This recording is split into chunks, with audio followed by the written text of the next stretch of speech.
একটি সম্পূর্ণ বাস্তব ঘটনা। ঘটনাটি ঘটে একজন লঞ্চ ড্রাইভারের সাথে, তবে বর্তমানে তিনি ট্রাক চালান। ওই ঘটনার পর থেকে তিনি লঞ্চ চালানো বন্ধ করে দেন। ঘটনাটি 90 দশকের। তিনি ঢাকা টু বরিশাল রোডে লঞ্চ চালাতেন। তো একদিন তিনি লঞ্চ নিয়ে বরিশাল থেকে ঢাকায় আসলেন, কারণ তিনি ঢাকা থেকে যাত্রী নিয়ে বরিশাল যাবেন। তিনি লঞ্চটি ঘাটে রেখে ফ্রেশ হয়ে খাবার টাবার খেয়ে কেবিনে শুয়ে রইলেন। কিছুক্ষণ পর একজন লোক এসে ওনাকে ডাকলেন এবং লোকটিকে বললেন, আমার একটা লাশ নিয়ে যেতে হবে। ড্রাইভার সাহেব তখন বললেন, দেখেন লঞ্চ দিয়ে তো আমরা যাত্রী নেওয়া আসা করি, লঞ্চে লাশ ওঠালে কোনো যাত্রী উঠবে না। লোকটি তখন বলল, আমি রিজার্ভ করে নিব, আপনার সব টাকা আমি দিব। ড্রাইভার তখন বলল, ওকে ঠিক আছে, আমার টাকা পাইলেই হইল। লোকটিকে ড্রাইভার বললেন, লাশ কখন নিয়ে আসবেন? লোকটি বলল, সন্ধ্যা 6টার দিকে। লোকটি নৌকায় করে লাশটি লঞ্চে ওঠালেন। যখন লাশটিকে লঞ্চে ওঠানো হলো, ড্রাইভার তখন খেয়াল করলেন লঞ্চটি একটু কেঁপে উঠল এবং লঞ্চটি যখন যাত্রা শুরু করলো, লঞ্চটি স্বাভাবিকের থেকে একটু আস্তে আস্তে চলছে। ড্রাইভার বিষয়গুলোকে স্বাভাবিকভাবেই নিলেন। আসল ঘটনা শুরু হয় 11টার পর থেকে। যথারীতি লঞ্চ চলছে। বলে রাখা ভালো, ড্রাইভারের স্মোকের অভ্যাস ছিল, তাই তিনি সিগারেট খাচ্ছিলেন আর ড্রাইভ করছেন। তখন তিনি একটা বিষয় খেয়াল করলেন, তার আশপাশটা হঠাৎ অন্ধকার হয়ে গেল। তার ড্রাইভিং রুমে ছিল একটি জানালা। তিনি জানালাটা খুললেন এবং বাহিরে তাকালেন। তিনি দেখলেন বাহিরে সম্পূর্ণ অন্ধকার, কিছুই দেখতে পারছেন না তিনি। কিন্তু এত অন্ধকার হওয়ার কোনো সম্ভাবনাই ছিল না, কারণ রাতটা ছিল চাঁদনি রাত। তিনি আরও একটা বিষয় খেয়াল করেন, তার আশেপাশে কোনো নৌকা ট্রলার নেই। তিনি মনে মনে ভাবলেন, অন্যদিন তো অনেক নৌকা, অনেক লাইট থাকে, আজ কেন এমন হচ্ছে? তখন তিনি আর লঞ্চের সার্চ লাইট অন করেন, যেটি বেশি অন্ধকারের সময় অন করা হয়। কিন্তু তিনি এতই অবাক হলেন, কারণ সার্চ লাইটটা দিয়েও কিছু দেখতে পাচ্ছিলেন না। হঠাৎ তিনি শুনতে পায় বাহিরে অনেক কোলাহল, তাই তিনি তার রুমের দরজাটা খুলে বাইরে তাকালেন। আর তার যা দেখলেন তা দেখে সে একদমই অবাক হয়ে গেলেন। তিনি দেখলেন 20 থেকে 25 জন লোক তার সামনে লঞ্চের ওপরে হাঁটাহাঁটি করছে, দৌড়াচ্ছে। লোকগুলো যেন পাগলের মতো। লোকগুলোর কোনো বর্ণনাই তিনি দিতে পারেন নাই। তাদের মুখ ছিল খুবই বিদঘুটে, পরনে ছিল সাদা কাপড়। লোকগুলোর অবস্থা এমন ছিল যে কোনো খাবার বিতরণের সময় মানুষ যেমন হইচই করে কার আগে কে নিবে, ঠিক সেই রকম। তিনি তাড়াতাড়ি রুম থেকে বের হলেন এবং দেখলেন লঞ্চটি সম্পূর্ণ অন্ধকার, কোথাও কোনো আলো নেই। তাই তিনি ইঞ্জিন রুমে যান বেল বাজানোর জন্য। কিন্তু তিনি সেখানে গিয়ে দেখে বেলের তারটা কাটা। এখানে আবারও বড় একটা ধাক্কা খান তিনি। ইঞ্জিন রুম থেকে যখন তিনি বের হয়ে আসবেন, তখন তিনি খেয়াল করেন একটি সাদা কাপড়ে মোড়ানো কি যেন একটা তার দিকে তাকিয়ে রয়েছে। তিনি ভালো করে খেয়াল করে দেখেন এটি হলো সেই লাশটি যেটিকে তার লঞ্চে ওঠানো হয়েছিল। তা দেখে তিনি আর দাঁড়িয়ে না থেকে এক দৌড়ে তার লঞ্চের স্টাফদের কেবিনের দিকে ছুটে দৌড়ে চলে আসেন। স্টাফরা বের হওয়ার পর তিনি জিজ্ঞাসা করেন, লাশ কই? কিন্তু স্টাফরা বলেন, লাশ তো কফিনের ভেতরে জায়গায় আছে। সবাইকে নিয়ে তিনি লাশের কাছে এগিয়ে যান। আলো জ্বলছে, কোথাও কোনো কোলাহল নেই, সব কিছু ঠিকঠাক। তবে তিনি একটা বিষয় খেয়াল করেন, সেটা হলো রাত প্রায় 3টা বাজে, আর লাশটিও অলরেডি পদ্মা প্রায় পার হয়ে গেছে। এখানে 11টা থেকে 3টার মাঝে 4 ঘন্টার সময়, আর লঞ্চটি ছিল মেঘনায়। কিভাবে পদ্মা পার হয়ে গেল তিনি কিছুই মেলাতে পারছেন না। কিন্তু ঘটনা এখানেই শেষ হতে পারত। লঞ্চটা যথারীতি এগিয়ে যাচ্ছে, হঠাৎ ভোলার কাছাকাছি এসেছে। লঞ্চটি থেমে যায়। তিনি খেয়াল করেন লঞ্চটি একটি চরের মধ্যে আটকিয়ে গেছে, কিন্তু এটা মোটেও সম্ভব ছিল না, কারণ তখন ছিল ভরা বর্ষা নদী আর পানিতে থই থই করছিল। তিনি এবার আরও বেশি অবাক হয়। ঠিক তখনই তিনি শুনতে পায় তার একজন ক্রু তাকে ডাকছে। তিনি বের হন এবং দেখেন লাশটি যেই লোকটি নিয়ে আসছিল সেই লোকটি কান্না করতেছে। তিনি তার কাছে যান এবং তাকে জিজ্ঞাসা করেন কাঁদেন কেন। লোকটি বলে লাশ নাই। তিনি অবাক হয়ে যান। তিনিও গিয়ে দেখে সত্যি লাশ নেই, কাফিনটা খোলা অবস্থায় পড়ে আছে। তখন তিনি বলেন কি আজব, লাশ কই গেল? মাঝ নদীর মধ্যে তো কেউ লঞ্চে চুরি করতে আসবে না, আর এটাও সম্ভব না। কিন্তু লাশ নেই তো নেই, সম্পূর্ণ গায়েব। তখন তিনি লোকটিকে জিজ্ঞাসা করেন কি হয়েছিল। লোকটি বলে লঞ্চটি যখন থেমে গেছে আমি তখন দেখতে যাই সমস্যাটা কি হয়েছে। আমি লঞ্চের পাশ থেকে যখন দেখতে লাগলাম ঘটনাটি কি হচ্ছে, তখন দেখি লঞ্চটি চলতে শুরু করলো, আর হঠাৎ একটি বিকট শব্দে লাশের কাফিনটা খুলে গেল। আমি তাড়াতাড়ি কাফিনের কাছে ছুটে গেলাম। দেখি কাফিনের লাশ নেই। এই ঘটনা শোনার পর তারা সবাই খুব অবাক হয়ে যায়। তবে লাশটিকে আর খুঁজে পাওয়া যায়নি। এটাই ছিল ঘটনা। তারপর থেকে লঞ্চ ড্রাইভারটি আর কোনোদিন লঞ্চ চালাননি। তিনি এই চাকরি ছেড়ে দেন এবং বলেন দরকার হয় ভিক্ষা করে খাবো, কিন্তু কখনো আর লঞ্চ চালাবো না। তিনি কখনো বাড়িতে গেলে লঞ্চের মধ্যে যাননি, বাঁশ দিয়েই যান। এটি একটি বাস্তব ঘটনা। বিশ্বাস করা বা না করা আপনার ইচ্ছা। হ্যালো লিসেনার্স, ভূতের গল্পে আপনাদের স্বাগত জানিয়ে শুরু করে দিচ্ছি আজকের গল্প। গল্পের নাম চক্র। বটতলায় যখন নামলাম তখন রাত 12টা। বাসটা চলে যাবার সঙ্গে সঙ্গে আমি অন্ধকারের সাগরে নিমজ্জিত হলাম। মিনিট দুয়েকের মতো চোখ বন্ধ রাখলাম অন্ধকার মানিয়ে নেয়ার জন্য। তবুও আশেপাশের কিছু চোখে পড়ল না। কি ভয়াবহ অন্ধকার! বেশ অনেকদিন পরে গ্রামের বাড়িতে আসছি। এখান থেকে 1.5-2 কিলোমিটার দক্ষিণেই আমার গ্রাম। রিকশাই একমাত্র বহন, কিন্তু এত রাতে রিকশা পাবো কিনা সন্দেহ হলো। বাড়ি যেতে আবার 2টি বিশেষ জায়গা পার হতে হয়, যেগুলো গ্রামের কিছু লোকের ভাষায় দেওদানব। এগুলোর আবাসস্থল। যদিও এসব কথা এ যাবৎকালে ফালতু বলে উড়িয়ে দিয়েছি, 20 শতাব্দীর এই দিনে এসব কথা হাস্যকরই মনে হয়। কিন্তু আজ এই পরিবেশে কথাগুলো বিশ্বাস করতেই খুব ইচ্ছে হচ্ছে। দূরে কোথাও যেন ঝিঝি পোকা ডাকছে। সুনসান নীরবতার মধ্যে থেমে থেমে ডেকে ওঠা ওই শব্দকে ভৌতিক ভয়ঙ্কর শোনাচ্ছে। মনে হচ্ছে পৃথিবীতে আর কিছুরই অস্তিত্ব নেই। আমি আর ঝিঝি পোকা, সাথে অন্ধকার। এতক্ষণে আবছাভাবে সবকিছু চোখে পড়তে শুরু করলো। পাকা রাস্তা থেকে দক্ষিণ দিকে নেমে গেছে আমাদের গ্রামের রাস্তা। আমি রাস্তায় নেমে পড়লাম। ছোট দোকানটি চোখে পড়ল, বন্ধ হয়ে গেছে অনেক আগেই। পাশে যেখানে রিক্সা থাকার কথা সে জায়গাটাও ফাঁকা। ভয়ে আমার গা ছমছম করছে। এখন কি করি? একটু ইতস্তত করে ধীরে ধীরে সামনে সামনে এগুতে থাকলাম। হঠাৎ এক ঝলক আলোর স্ফুলিঙ্গ চোখে পড়ল। সর্বনাশ! ভূতের আগুন নয় তো? মৃদু গুনগুন শব্দ কানে যেতেই ভয়টা কিছুটা কেটে গেল।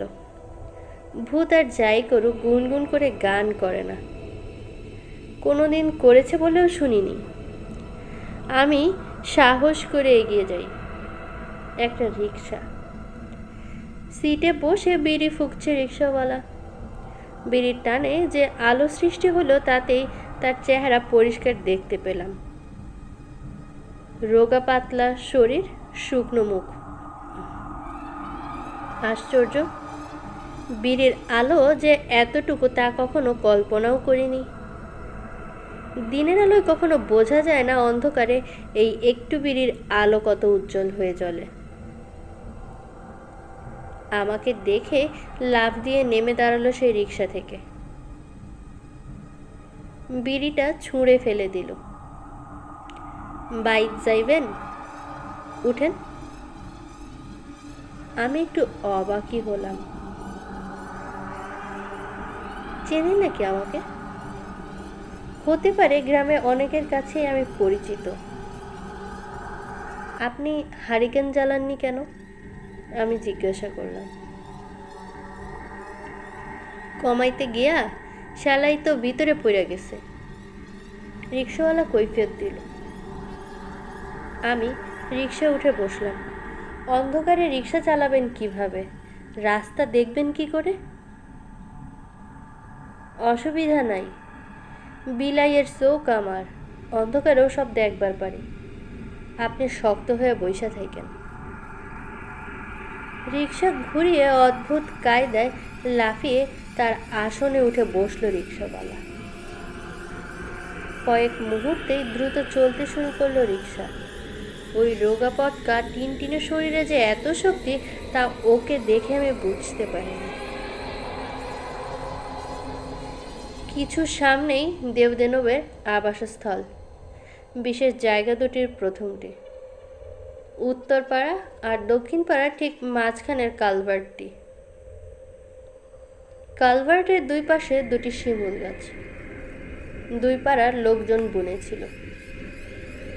বিশাল আকৃতি নিয়ে দাঁড়িয়ে আছে গাছ দুটো, দেখতেও হুবহু এক। আর চারিদিকে বিস্তীর্ণ মাঠ, ক্ষেত খামার। সবাই বলে নিচ দিয়ে যাবার সময় শিমুল গাছ থেকে ঝোপ দিয়ে ঘাটের উপর আছড়ে পড়ে দেও। কিছুক্ষণের মধ্যেই উত্তরপাড়া পার হয়ে গেল রিক্সা। অন্ধকার থেকে আবছা আলো আসতেই বুঝলাম উত্তরপাড়া শেষ, বাড়িটি পার হলাম। কিছু দূরেই কালভার্ট। আমি চোখ বন্ধ করে বসে রইলাম। সত্যিই ভয় পাচ্ছি। মৃদু ঝাঁকি অনুভূত হতেই বুঝলাম কালভার্ট পার হচ্ছি। একটু করে চোখ মেলে তাকাতেই দেখলাম ওপাশের শিমুল গাছটার পাশ কাটিয়েই চলে যাচ্ছি আমরা। মনে একটু সাহস ফিরে এলো। একটা ঝামেলা তো পার হলো। পরবর্তী স্পট একটু সামনেই, ওখানে অবশ্য একটু অন্যরকম। বাংলা দ অক্ষরের মতো দুটো বাঁক নিয়েছে রাস্তার চারপাশের বাঁশঝাড়। দিনের বেলায় বেশ অন্ধকার হয়ে থাকে, আর রাত হলে তো কথাই নেই। বাঁশঝাড়ের মুখে ওখানেও বড় একটা শিমুল গাছ দাঁড়িয়ে আছে।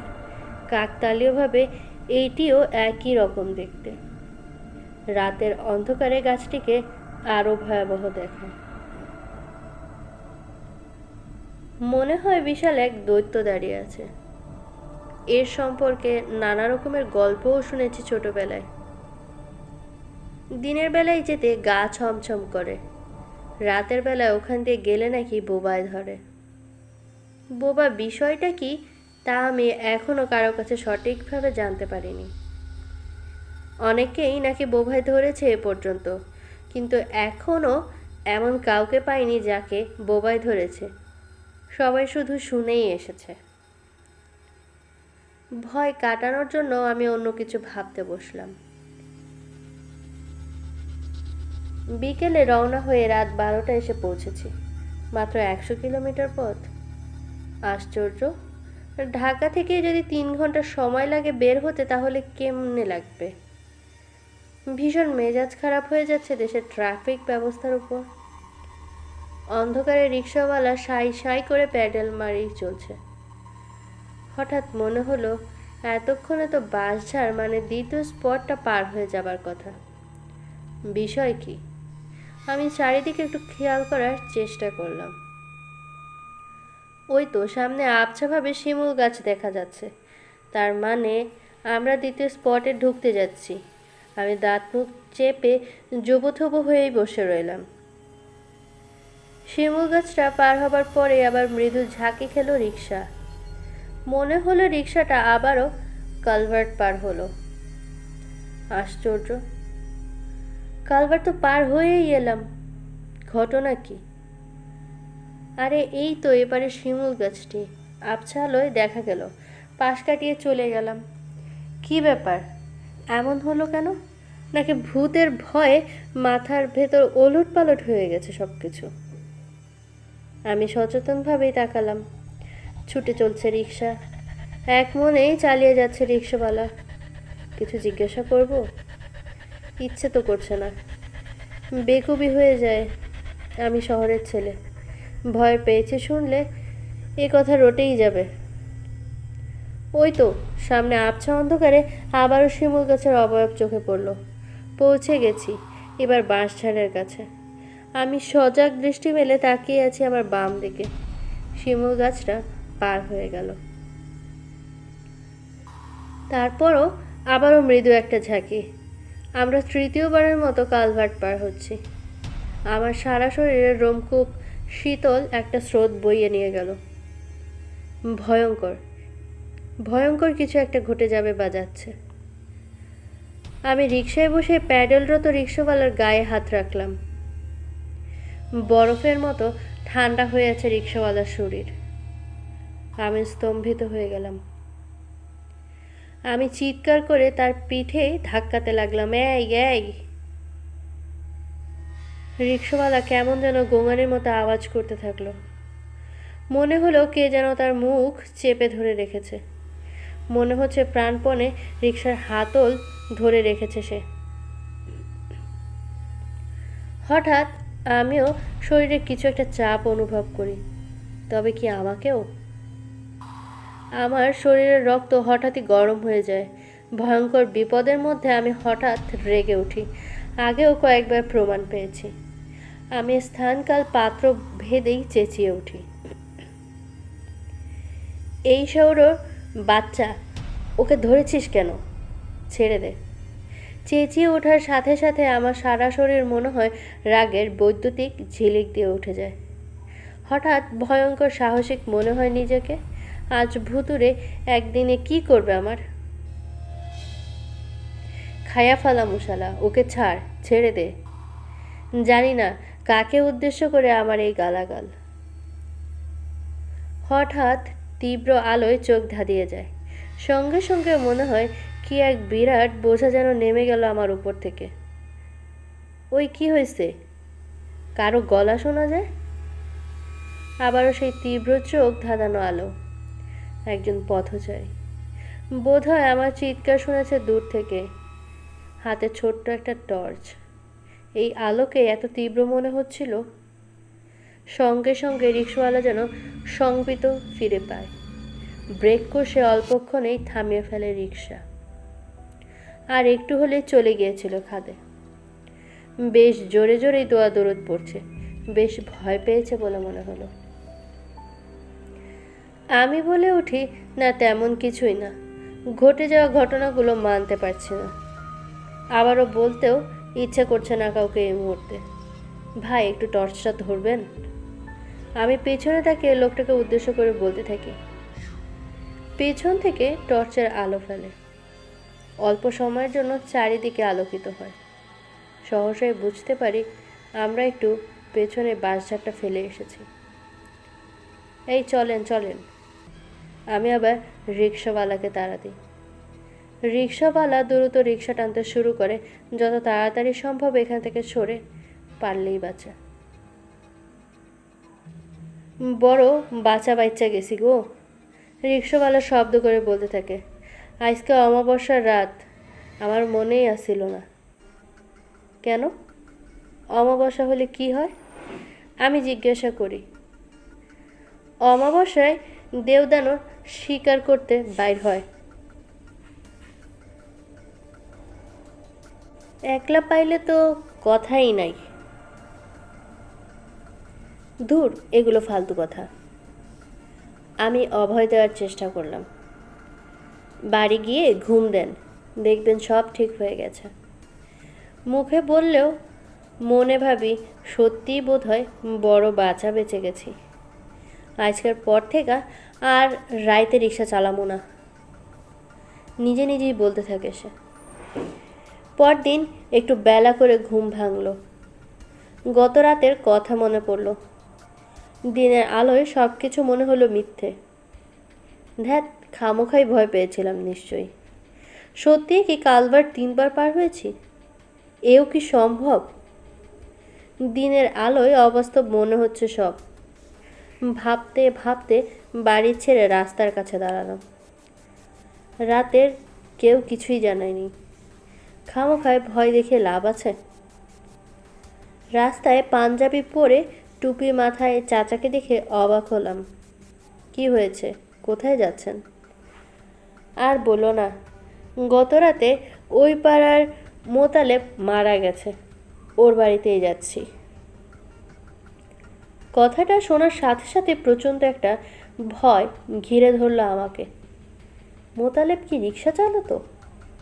আমি ভয়ে ভয়ে জিজ্ঞাসা করলাম। আরে না, ও রিক্সা চালাবে কেন? জুয়া খেললেই কুল পাইতো না আবার রিক্সা? তাই নাকি? একটা পাষাণ ভার যেন নেমে গেল আমার মাঝ থেকে। বিদেশ আসিল কয়েক বছর, কিছু কাঁচা টাকা পয়সা নিয়ে আসছিল, তাই জুয়া খেলেই উড়াইছে। তো হঠাৎ মরে গেল যে? আমি জিজ্ঞাসা করি। আর বলিস না, গত রাতে নাকি 12টার দিকে জুয়া খেললা বাড়ি যাইতেছিল বাঁশঝোপ তলা দিয়া, ভূতে ধরছিল। বাড়ি গিয়া জ্ঞান হারাইয়া পইরা যায়, তারপর আর উঠে নাই। কথাটা কানে যেতে আমার পৃথিবী দুলে উঠল। সেই লোক নয় তো? টর্চের তীব্র আলোয় যে চক্র করে আমার উদ্ধার করতে গিয়েছিল গত রাতে, ও কি সেই চক্রে পড়ে মারা গেল? দিনের আলোতে আমি আবার চারিদিকে অন্ধকার দেখতে শুরু করলাম। চাচাকে আর কিছু জিজ্ঞেস করার সাহস হয়ে উঠল না আমার। পরবর্তী গল্পে চলে যাচ্ছি। গল্পের নাম সেও ভয়। এসএসসি পরীক্ষা দেওয়ার পর থেকেই আমার যাযাবর জীবন কাটাতে শুরু করলাম। আজ এখানে তো কাল ওখানে। ভয়ের এই বিষয়টা মনের মাঝে গেঁথেছিল, তবুও মনের কোনো গভীর অনুভূতি তাকে যেন আবার পেতে চাইছিল। দেশের এক মাথা থেকে আরেক মাথা পর্যন্ত ঘুরে বেড়ানোর সেই শুরু আমার।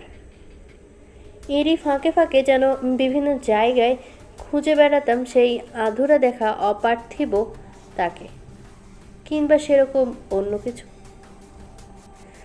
রাতের পর রাত ঘুরে বেরিয়েছিলাম শ্মশান ঘাটে কিংবা বিভিন্ন জায়গার কবরস্থানে। রাত কাটিয়েছি কত নাম না জানা পোড়াবাড়িতে, শুধু ভয়ের রূপটা আরেকবার দেখার জন্য। কোথাও কিছু পাইনি, কোথাও গিয়ে কোনো অনুভূতি জাগেনি সে রাতের মতো। কিছুটা শঙ্কা কিংবা একটু ভয় ভয় অনুভূতি কোথাও কোথাও কাজ করেছে সত্যি, কিন্তু সেই অনুভূতি আর কখনো পাইনি কিংবা সেরকম কাউকেও দেখিনি। কিন্তু আমার ভুবন আবার ওলট পালট হয়ে গেল ঠিক 9 বছর পর, যখন আমার বয়স 18 বছর। এইচএসসি পরীক্ষা দিয়ে মজার সময় কাটাচ্ছিলাম। মে মাসের শেষের দিকে, কাঁঠাল পাকা গরম। আমাদের মহল্লার সে আগের অবস্থা আর নেই। ইট কাঠ পাথরের নগরীতে পরিণত হয়ে গেছে সবুজ এই মহল্লাখানি। মোটামুটি সব খালি মাঠ বা প্লেই হয়ে উঠেছে বিল্ডিং। আমার দাদা গত হয়েছেন প্রায় 6 বছর হয়ে গেছে। তার লাগানো আম কাঁঠালের বাগিচাখানি এখন মহল্লার একমাত্রই সবুজ উদ্যান।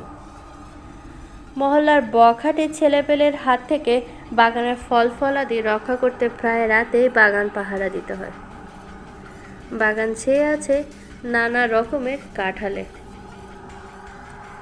আমাদের এই বাগানে প্রায় 10 থেকে 12 প্রকারের আম গাছ ছিল, 2 ধরনের লিচু গাছ, কয়েক ধরনের কাঁঠাল, এছাড়াও নানা রকম দেশি ফল ফলাদিতে ভরপুর ছিল। তাই পাড়ার উঠতি বয়সের ছেলেদের অত্যাচারেরও শেষ ছিল না। যদিও ঠিক বাগানের পাশে সেই কবরস্থান, তবুও এখন আর আগের সে ভয় কাজ করে না। বরং ইদানিং কেমন যেন মজা লাগে। বন্ধু বান্ধবের সাথে অনেক রাত পর্যন্ত আড্ডা মেরে বাড়ি ফেরার সময় প্রতিদিনই একবার করে বাগানে ঢু মেরে আসি, দেখতে যে বাগানে কেউ ফল চুরি করার প্রয়াসে ঢুকছে কিনা।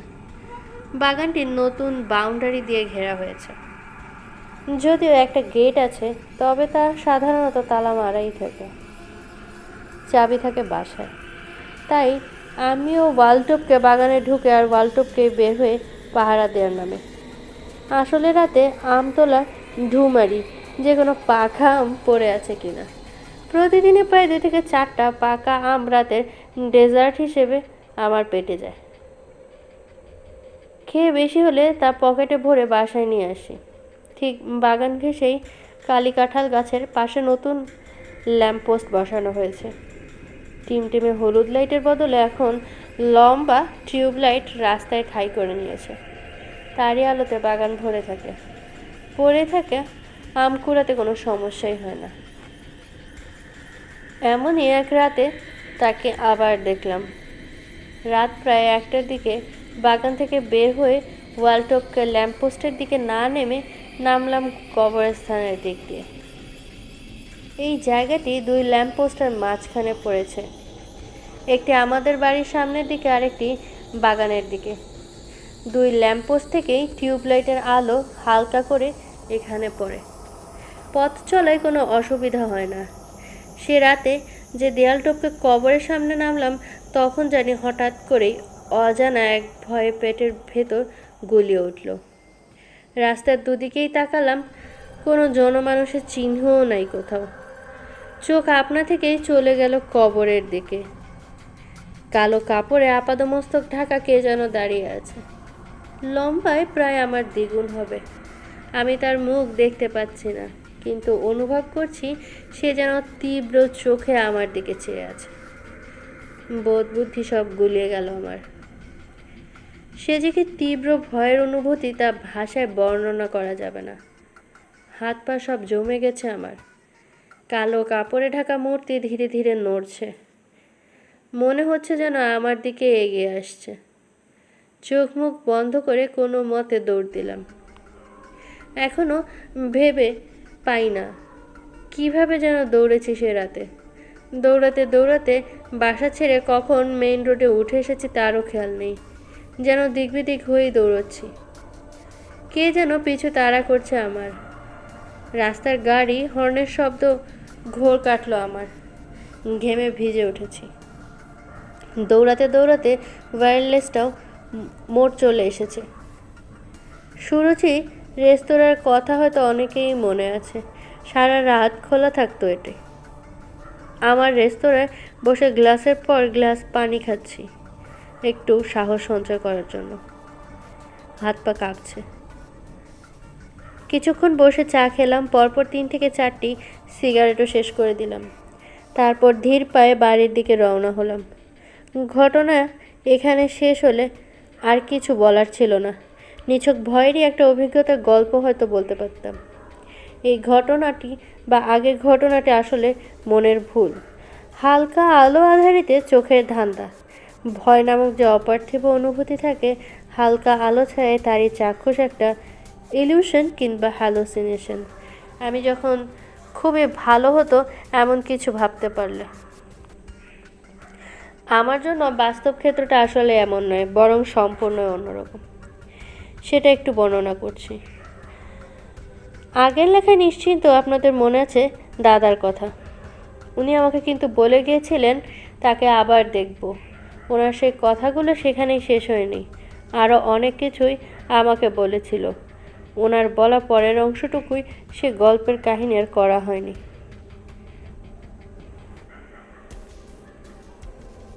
সেই দ্বিতীয়বারের পর আমি তাকে আর দেখিনি চোখাচোখি, কিন্তু এখনও প্রায় প্রতি বছরই 2 থেকে 3 বার আমি তাকে অনুভব করি। আমার কল্পনায় নয়, বরং বাস্তবে।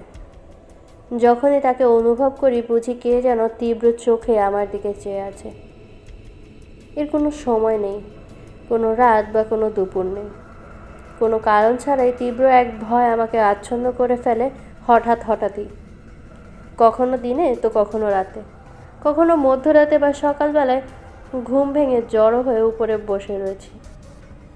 কে যেন এক ভয়ঙ্কর চোখে আমার দিকে তাকিয়ে আছে। শুধু অনুভব করি সেই তীব্র ভয় ধরানোর দৃষ্টি। ভর দুপুরবেলায় সময় কাটাচ্ছি বই পড়ে, চা খাচ্ছি। হঠাৎ করেই যেন কেমন অনুভব করি কে যেন তাকিয়ে আছে আমার দিকে। অচেনা এক ভয় গ্রাস করে আমার পুরো অস্তিত্ব। হাত পা অবশ হয়ে যায়, ঘেমে ভিজে উঠি। মাঘ মাসের শীতের মাঝেও 2 থেকে 3 মিনিট এই অনুভূতি, আবার আস্তে আস্তে সব ঠিক হয়ে যায়, যেন কোথাও কেউ নেই। আমি বই পড়ছি একলা ঘরে, সামনে চায়ের পেয়ালা ঠান্ডা হয়ে যাচ্ছে। রাতে ঘুমোতে যাচ্ছি, ওয়াশরুমে ঢুকলাম। তীব্র ভয়ে হঠাৎ করেই জমে গেল। কে যেন তাকিয়ে আছে আমার দিকে, কি এক তীব্র দৃষ্টিতে। ভয়ের চোটে বাথরুমের মেঝেতেই বসে পড়লাম। ঘেমে অস্থির হয়ে যাচ্ছি। 3 থেকে 4 মিনিট পর আর কোনো কিছু অনুভব করতে পারছি না। অবশ হাত পা আস্তে আস্তে নর্মাল হয়ে আসছে। আমি যথারীতি ব্রাশ করে হাত মুখ ধুই, বাইরে বের হয়ে আসি ফ্রেশ হয়ে। ডার্মিকাম খেয়ে ঘুমোতে গেছি গভীর রাতে। এ ঘুম কোনোভাবেই 4 ঘন্টার আগে ভাঙার কথা না। হঠাৎ করে ঘুমের মাঝে তীব্র নাম না জানা এক ভয়ের অনুভূতি কাজ করতে থাকে। আমার অস্তিত্ব নাড়িয়ে দেয়, অসহায় করে তোলে আমাকে। হাত পা কুঁকড়ে কাঁথার ভেতর বা লেপের ভেতরে ঢুকে যেতে ইচ্ছে হচ্ছে। মনে হচ্ছে কেমন যেন মায়ের পেটের ভেতরেই চলে যাচ্ছি আমি, এমন একটা অবস্থা। কাঁথার ভেতরে ঘেমে ভিজে যাচ্ছি। কে যেন তীব্র চোখে আমার দিকে চেয়ে আছে। অনুভব, সে অনুভব যেন ঢুকে আছে আমার প্রতিটা ডিএনএর অনুকোষে। আমি তাকে চিনি খুব ভালো রূপে। 3 থেকে 4 মিনিট পার হয়, দৃষ্টিটা আর অনুভব করি না। শরীর হালকা হয়ে আসে। বিছানা থেকে নামি, লাইট জ্বালাই, ঘড়িতে সময় দেখি। ঘুমোতে গিয়েছি এখনো 1 ঘন্টাও হয়নি, কখনো বা 30 মিনিট মাত্র। কখনো ভয় ভাঙলে দেখি সকাল হচ্ছে, সূর্য কিরণ ছড়াচ্ছে, আরও অনেক কিছু। দ্বিতীয়বার তাকে দেখার পর আজ পর্যন্ত তাকে আর দেখিনি। তারও 4 বছর পর পর্যন্ত তার অস্তিত্বের কোনো কিছুই অনুভব করিনি। কিন্তু 4 বছর পর থেকে এ পর্যন্ত প্রায় প্রতি বছরই 2 থেকে 3 বার এই তীব্র ভয়ের এক অনুভূতি ভেতর দিয়ে আমাকে পার করতে হচ্ছে। লৌকিক ব্যাখ্যা হয়তো এর কিছু আছে, হ্যালুসিনেশন বা অন্য কোনো নাম। আমি নিজেও একজন যৌক্তিক মানুষ, যুক্তি খুঁজেই যাচ্ছে এখনো। ডাক্তারের সাথে পরামর্শ করেছি। মানসিক ডাক্তার অনেকভাবে অনেক টেস্ট করেছেন, কিছু খুঁজে পাননি আমার নিউরন কোষ কিংবা অন্য কোথাও। এখন আর এর কোনো ব্যাখ্যাও খুঁজি না। থাক না কিছু অলৌকিক ঘটনা।